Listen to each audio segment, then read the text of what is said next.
School, college এবং ইউনিভার্সিটিতে কার্যকর ধর্মীয় শিক্ষা নিশ্চিত করা অত্যন্ত প্রয়োজন। কারণ যারা ধর্ম করবে তাদেরও কর্ম লাগবে, যারা কর্ম করবে তাদেরও ধর্ম লাগবে। একটা আরেকটা থেকে কখনোই অমুখাপেক্ষী হবে না। আমরা এমন একটা সময়ে আছি, একজন মানুষ অনার্স মাস্টার্স কমপ্লিট করে ফেলছে কিন্তু কোরআন বিশুদ্ধ করে পড়তে জানছে না। ঈমান আকীদার বেসিক নলেজটুকু তার ভেতরে থাকছে না। এমনকি যতটুকু জ্ঞানকে ফরজে আইন করে দেওয়া হয়েছে এতটুকু জ্ঞান পর্যন্ত সে রপ্ত করতে পারছে না। তাহলে এই 16 বছর 20 বছর এত দীর্ঘ পড়াশোনা করে তার কি লাভ হবে, যেখানে কোরআনের প্রথম আয়াতে ছিল ইকরা বিসমি রাব্বিকাল্লাযী খালাক, তুমি পড়ো তোমার রবের নামে যিনি সৃষ্টি করেছেন। এই বিষয়টায় নজর দেওয়া দরকার। দ্বিতীয় বিষয় হলো ইনক্লুসিভ বা অন্তর্ভুক্তিমূলক শিক্ষা নিশ্চিত করা দরকার। এমন একটা শিক্ষানীতির রূপরেখা তৈরি করা দরকার যেখানে কোনো ধারাকেই অবহেলা করা হবে না। আমাদের বাংলাদেশে 3 ধারা শিক্ষা আছে। একটা হলো আলিয়া মাদ্রাসা কেন্দ্রিক, একটা কওমি মাদ্রাসা কেন্দ্রিক, আর একটা স্কুল কলেজ সাধারণ কেন্দ্রিক। দেখা যাচ্ছে আমরা এমন একটা সময় আছি যে মাদ্রাসা শিক্ষার্থীদেরকে কেমন যেন সমাজের দ্বিতীয় শ্রেণীর নাগরিক মনে করা হয় এবং তাদেরকে সমাজের মূলধারা থেকে বিচ্ছিন্ন করে রাখা হয়। এই বিপ্লবোত্তর বাংলাদেশে আমরা মনে করি এমন একটা শিক্ষানীতির রূপরেখা তৈরি করা দরকার যেখানে নতুন রাষ্ট্র গঠনে এই মাদ্রাসার শিক্ষার সাথে যারা সম্পৃক্ত রয়েছেন তারাও নিজেদেরকে ফ্রন্ট লাইনার বা অগ্রগামী হিসাবে নিজেদেরকে দেখতে পাবেন এবং এই কনফিডেন্স তারা অনুভব করবেন। এরকম একটা অন্তর্ভুক্তিমূলক শিক্ষাধারা নিশ্চিত করা দরকার। তৃতীয় বিষয় হলো নেতিবাচক ন্যারেটিভ পরিবর্তন করা দরকার। মূলধারার গণমাধ্যম ও সমাজে মাদ্রাসা শিক্ষার্থীদেরকে নিয়ে যে সমস্ত গদবাঁধা এবং নেতিবাচক ধারণা রয়েছে, এই জুলাই পরবর্তী নতুন বাংলাদেশে এগুলোকে ঘুচিয়ে তাদের ভেতরে সঠিক দেশপ্রেম এবং মেধার সঠিক মূল্যায়নটা নিশ্চিত করা দরকার। চতুর্থ বিষয় হলো আমাদের সমাজে সামাজিক একটা দূরত্ব রয়ে গেছে। সাধারণ শিক্ষায় যারা শিক্ষিত আর মাদ্রাসা শিক্ষার যারা শিক্ষিত এদের ভেতর একটা অদৃশ্য দেয়াল কেমন যেন রয়েছে। এটাকে দূর করার জন্য যৌথ বিতর্ক প্রতিযোগিতা, খেলাধুলা, যৌথ সাংস্কৃতিক বিনিময় এরকম বিভিন্ন মাধ্যমে তাদেরকে একটা শ্রেণীর ভেতরে নিয়ে আসা দরকার। এর পরবর্তী বিষয় হলো কওমি এবং আলিয়া মাদ্রাসার কারিকুলামটাকে আরো কিভাবে যুগোপযোগী করা যায়, তাদের ধর্মীয় মূল বিষয়টাকে সামনে রেখে পাশাপাশি সমকালীন বিজ্ঞান, তথ্য প্রযুক্তি, গণিত এবং ভাষা শিক্ষা, বিশেষ করে ইংরেজি। কওমি মাদ্রাসা এমন বড় বড় আলেমও বাংলাদেশে আছেন আলহামদুলিল্লাহ, যাদের জ্ঞানটাকে যদি ঠিকভাবে তারা উপস্থাপন করতে পারতেন তাহলেও তারা একজন আন্তর্জাতিক স্কলার হিসেবে বরিত হতে পারতেন। কিন্তু এই ভাষাগত দুর্বলতার কারণে তাদের জ্ঞানটাকে পৃথিবীর সামনে উপস্থাপন করতে পারছেন না। এজন্য দুঃখজনক ভাবে বাংলাদেশে এমন আলেম খুব কমই পাওয়া যায় যারা আন্তর্জাতিকভাবে পরিচিত। এটা তাদের জ্ঞানের দুর্বলতার জন্য না, বরং ভাষাগত দুর্বলতার জন্য। এই বিষয়গুলো কিভাবে দূর করা যায় এদিকে নজর দেওয়া দরকার। পরবর্তী বিষয় হলো দক্ষতা ভিত্তিক শিক্ষা। আমাদের মাদ্রাসায় যারা শিক্ষা অর্জন করে সকলেই যে ভবিষ্যতে মাদ্রাসার টিচার হবে বা মসজিদের ইমাম হবে এটা তো আবশ্যক না এবং এটা সম্ভব না, এটা হওয়া উচিত না।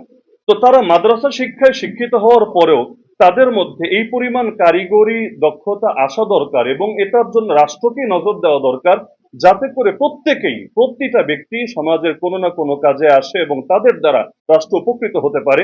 বিশেষ করে আমি দায়িত্ববোধের সাথে বলতে পারি কওমি মাদ্রাসার ছাত্ররা বিশেষ করে যেই ধরনের প্রশিক্ষণের ভেতর বড় হয় তাদেরকে যে কোনো সেক্টরে যদি কাজে লাগানো হয়, ওই আর্মির লোকগুলা যেমন একটা শৃঙ্খলার ভেতর বড় হওয়ার কারণে তাদের মধ্যে সব ক্ষেত্রে সভ্যতা, ভব্যতা এবং শৃঙ্খলা, মান্যতা অনেক বেশি থাকে, একইভাবে এদেরকেও যে কোনো সেক্টরে কাজে লাগানো হলে তারা এক একজন তারকা হয়ে চমকে যাবে ইনশাআল্লাহ।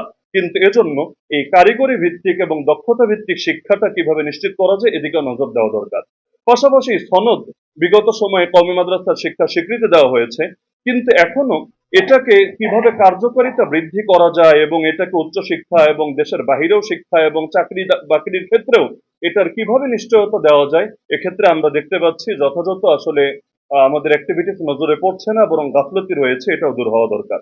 পাশাপাশি কওমি মাদ্রাসায় যারা পড়েন তাদের সামাজিক এবং রাষ্ট্রীয় দর্শনের অন্তর্ভুক্তি তাদের ভেতরে হওয়া দরকার। 5 মিনিট হয়নি, 1 মিনিট আছে।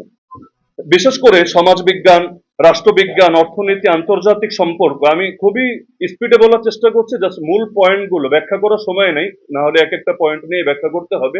জাস্ট মূল পয়েন্টটা অন্তত নজরে আসুক, বিষয়গুলো সামনে আসা দরকার। তাহলে সামাজিক ও রাষ্ট্রীয় দর্শনের অন্তর্ভুক্তি হওয়া দরকার আর শিক্ষক প্রশিক্ষণটাও নিশ্চিত করা দরকার। বিশেষ করে কওমি মাদ্রাসার যে শিক্ষকরা রয়েছেন আধুনিক শিক্ষাদান পদ্ধতির সাথে অনেকে পরিচিত না। শাসন ছাড়াও কিভাবে বাচ্চাদেরকে পড়া যায়, বিশেষ করে অনেকে নিজের বাচ্চা মাদ্রাসায় দিতে ভয় পায়, কেন যে এত মারা মারবে, এদেরকে মনে হয় এখানে আমি দিতে পারবো না বা তারা থাকতে পারবে না। তা আধুনিক শিক্ষাদান পদ্ধতি, মনস্তত্ত্ব এবং তথ্য প্রযুক্তি বিষয়ক নিয়মিত প্রশিক্ষণ নিশ্চিত করা দরকার। পাশাপাশি একটা বিষয় আমি না বললেই না, চাইল্ড প্রোটেকশন পলিসি এবং অভিযোগ সেলটা নিশ্চিত করা দরকার। মাদ্রাসাগুলোতে বিশেষ করে এই গত 2-1 মাস ধরে পত্র পত্রিকায় প্রতিদিন বিভিন্ন এমন কিছু খবর আসছে যেটা আসলে আমি নামও মুখে নিতে লজ্জাবোধ করছি, কিন্তু এগুলো ব্যাপকভাবে ছড়িয়ে দেওয়া হচ্ছে। আমি মনে করি প্রতিটা মাদ্রাসায় যদি অভিযোগ সেল থাকতো, কমপ্লেন সেল, যেখানে শিক্ষার্থীরা কোনো ভয় ছাড়া, কোনো দ্বিধা সংকোচ ছাড়া নিজেদের যে কোনো পেরেশানির কথা, হয়রানির কথা সেখানে তারা জানাতে পারতো এবং যথাযথ কর্তৃপক্ষের মাধ্যমে এটার স্বাধীন তদন্ত হতো, ব্যবস্থা হতো, এটা আসলে এই দেশের জন্য অত্যন্ত কল্যাণকর হতো এবং আলেম সমাজের ইজ্জত রক্ষার জন্য এটা ব্যাপক ভূমিকা রাখতো। পাশাপাশি আধুনিক ব্যবস্থা, আবাসিক ব্যবস্থাটার একটু আধুনিকায়ন করা দরকার। আমাদের দেশে বিশেষ করে কওমি মাদ্রাসায় যে আবাসিক ব্যবস্থাটা প্রচলিত আছে, এটা যদি আধুনিকায়ন না করা হয় তাহলে সেই ক্ষেত্রে কিছু জটিলতা থাকবে। আর সর্বশেষ দুটো পয়েন্ট আমি বলে শেষ করছি। আমাদের মাদ্রাসাগুলোর নিজস্ব মিডিয়া এবং পিআর সেল থাকা দরকার। এখন হলুদ মিডিয়া যা মনে চায় তা ছড়িয়ে দিচ্ছে, আবার দেখা যায় 2 মাস পরে থুক্কু দিয়ে তারা তাদের মত পরিবর্তন করছে যে না আসলে এটা ভিত্তিহীন ছিল, এটা গুজব ছিল, কিন্তু মাঝখানে ইজ্জতের সর্বনাশ হয়ে যাচ্ছে। এজন্য যে কোনো অভিযোগ উঠলে এটা যাতে নিজস্ব পিআর টিমের মাধ্যমে যাচাই করে জাতিকে সঠিক বার্তাটা দেওয়া যায়, যেটা অপরাধ সেখানে আসলেই অপরাধের বিচার নিশ্চিত করতে সরকারকে সহযোগিতা করা যায়, আর যেটা অপরাধ না, এটা যে আসলে একটা চক্রান্ত, ষড়যন্ত্র, এটা যাতে জাতির সামনে উপস্থাপন করা যায়, এজন্য নিজস্ব একটা ব্যবস্থাপনা আমাদের ভেতরে থাকা দরকার। আর সর্বশেষ হলো যে বছরে একটা দিন যদি এমন হতো যে একটা মাদ্রাসা দিবস, যেই দিনটা সকল ধারার মানুষরা একসাথে মিলবে, মিশবে এবং সকলে একটা স্রোতের সঙ্গে, কারণ এই দেশ সবাই মিলে গড়তে হবে, দেশটা কারো একার না, দেশটা সকলের। তাহলে এই জুলাইয়ের পরবর্তী বাংলাদেশে আমি কয়েকটা পয়েন্ট সামনে আনার চেষ্টা করলাম। আমি মনে করি এগুলো যদি নিশ্চিত করা হয়, বিশেষ করে কওমি মাদ্রাসার পয়েন্টটা আজকে রচনায় কম এসেছে বা আসে নাই যেভাবে আসা দরকার ছিল আমার মনে হয়েছে, এজন্য কয়েকটা পয়েন্ট আমি দৃষ্টি আকর্ষণ করলাম। আমি আশা করি এগুলো যদি বাস্তবায়ন করা হয় ইনশাআল্লাহ, তাহলে আমাদের এই জুলাই বিপ্লবোত্তর বাংলাদেশে শিক্ষা খাতেও বেশ ভালো একটা পরিবর্তন আসবে। আল্লাহ তাআলা সবাইকে তৌফিক দান করুন, আমিন।